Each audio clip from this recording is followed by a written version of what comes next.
Let me ask you something, and let the honest answer come. What have you been chasing? The person whose attention you keep reaching for. The opportunity you keep pushing toward a little too hard. The approval, the yes, the invitation, the love that you find yourself performing and angling and straining to earn. You know the feeling, that subtle grip in the chest, that sense of running slightly uphill toward something that keeps staying just out of reach. And the more you chase, the further it seems to drift. Tonight the sky offers the opposite motion. The moon is nearly full now, July 26th, 2026, glowing at almost 9/10 lit, riding through Leo on her last stretch before the full moon. And notice something about her. She is not chasing anything. She is not running across the sky trying to be noticed, trying to be chosen, trying to earn her place. She simply rounds toward full, more luminous every hour, and the whole world turns its face up to her. She draws. She does not chase. This is your moon letter for letting them come to you. Let's open it. Look up tonight, and she's nearly whole, a luminous gibbous moon, close to 9/10 lit, just the thinnest curved shadow left before she's full. And watch what she does with all that light, because it's the whole lesson. She doesn't go anywhere. She doesn't pursue. She doesn't dim herself to seem approachable or brighten frantically to be seen. She simply keeps becoming more fully herself, and the effect is total. The tides rise to meet her, the night creatures wake for her, lovers and poets and insomniacs all turn their faces up. She is the single most magnetic thing in the night sky, and she achieves it by doing nothing but being what she is, more and more completely. This is the deep secret the moon has been building toward all cycle. Magnetism is not something you do to other things. It's a quality of your own fullness. The more whole she becomes, the more she draws, not because she reaches out, but because there's simply more of her to feel. She pulls the whole ocean without ever taking a step. So can a life. You don't become magnetic by chasing. You become magnetic by filling out into what you actually are. The energy tonight is magnetism, and it's the mature flowering of everything Leo has been teaching all week. Because here's the paradox at the heart of Leo, and it's worth sitting with.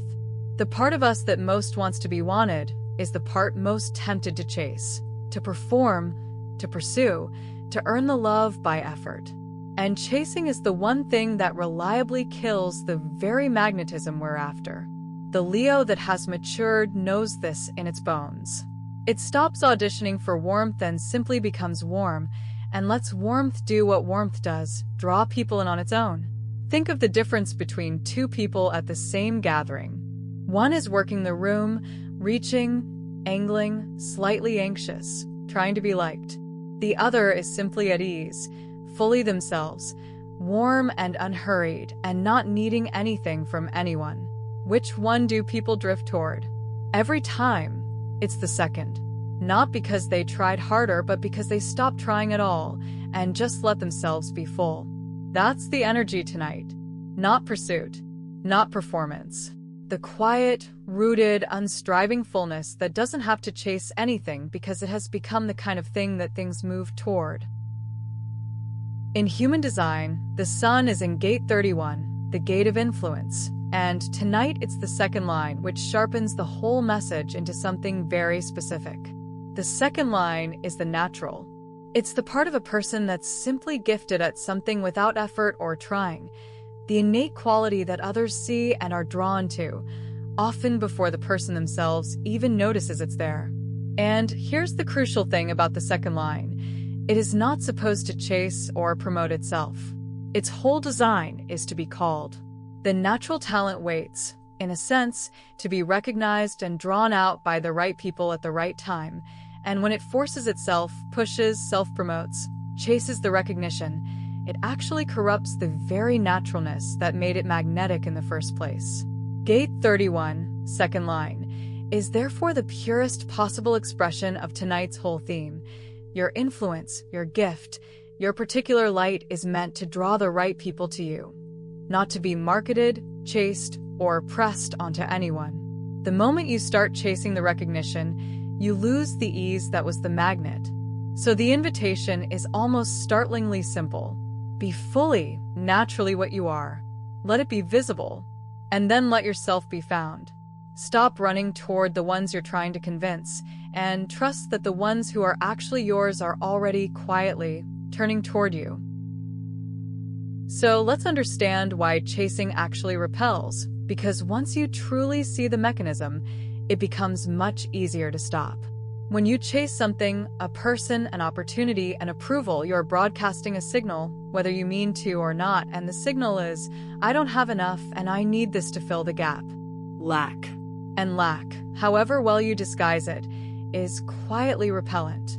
Not because people are cruel, but because we're all wired to sense need, and need creates a subtle pressure that makes others instinctively step back. Think of how it feels to be pursued too eagerly, the slightly too fast reply, the effort that's a shade too visible, the person trying a little too hard to be chosen. Something in you pulls away almost automatically, even if you can't say why. That's the pursued and pursuer dynamic, and it's close to a law of nature. Energy moving hard towards something tends to push the thing back.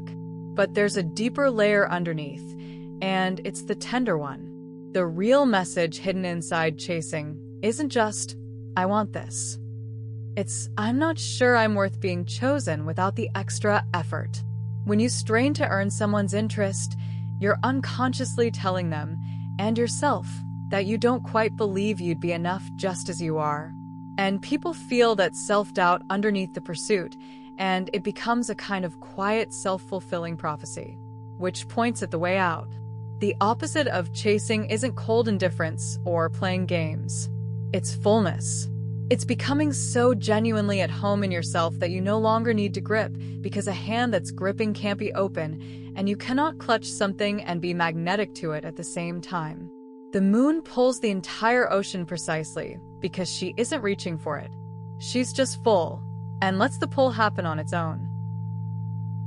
So here's the freedom hiding inside all of this, and it's bigger than it first appears. You can stop auditioning. Somewhere along the way, most of us picked up the belief that connection has to be earned through performance, that to be chosen by the people and opportunities we want, we have to prove ourselves, impress, present the polished highlight version, and hope it's enough. So we audition. We show up as the most appealing edited edition of ourselves and quietly hold our breath. But think about what auditioning actually attracts. If you win someone with a performance, you've bound yourself to keep performing because the thing they were drawn to is the act, not you. The connection is built on the maintained image, and you can never fully relax inside it. Whereas the right people, the ones actually meant for your life, never needed the audition. They're drawn to you at ease, you unpolished, you on an ordinary day. And that leads to the quiet tests that can reorganize how you show up everywhere. What you have to chase, you can always lose because keeping it depends on keeping up the chase. But what's genuinely drawn to who you already are will stay, because nothing has to be maintained. It was never the performance holding it. This is why being fully yourself isn't a risk to connection. It's the most efficient filter there is.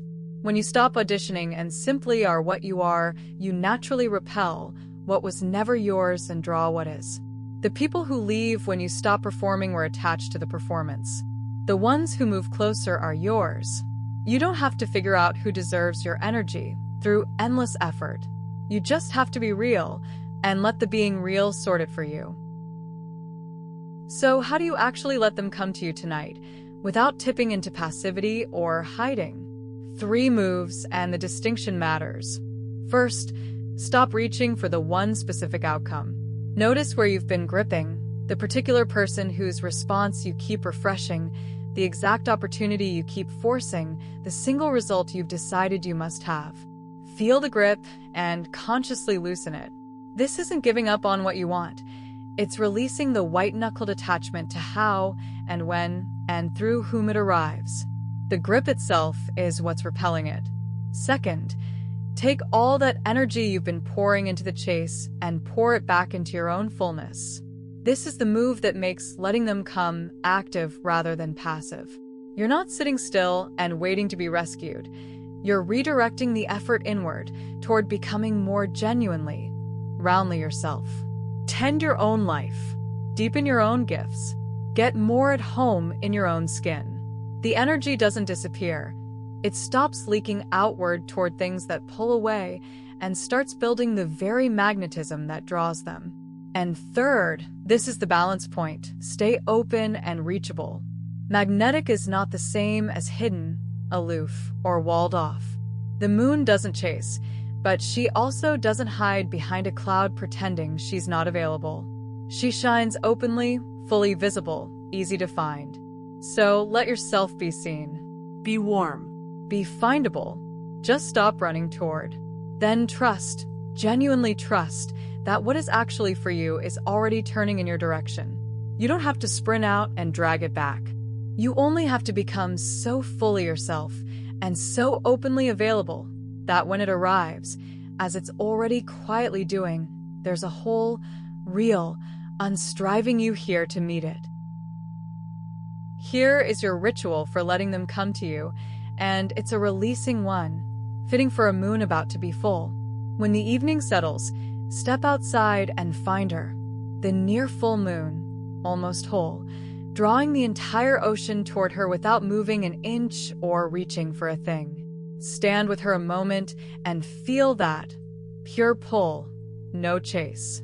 Then bring to mind the thing you've been chasing, the person, the opportunity, the approval you've been straining toward. Name it honestly. Now notice the grip of it in your own body, the tightness, the leaning forward, the subtle running uphill. And then, slowly, open your hand. You can even do it physically. Unclench your fist, turn your palm up to the moonlight, and let the thing go. Not out of your life, just out of your grasp. Feel how it's the gripping, not the wanting, that you're releasing. Then take that freed up energy and turn it deliberately back toward yourself, toward your own becoming, your own fullness, the life that's yours to tend. And finally, look up at that magnetic, unchasing, nearly full moon and say it. I don't chase what's mine. I let it come. Say it and mean it, and feel the strange relief of stopping the sprint. What is truly for you is already turning toward you, the way the tide is already answering the moon. Your only task tonight is to become full enough and open enough to receive it when it arrives. So, let this be the letter you keep from tonight. The truest things don't chase. They draw. Stop reaching and let the right ones come. The near full moon pulls the whole ocean toward her without taking a single step, not by chasing, but by being so fully what she is that everything turns to meet her. Chasing broadcasts lack, and lack quietly repels. Fullness draws without effort. You can stop auditioning for the people and the life meant for you, because what you have to chase you can lose, and what's drawn to who you already are will stay. So, open the gripping hand. Pour the energy back into your own becoming.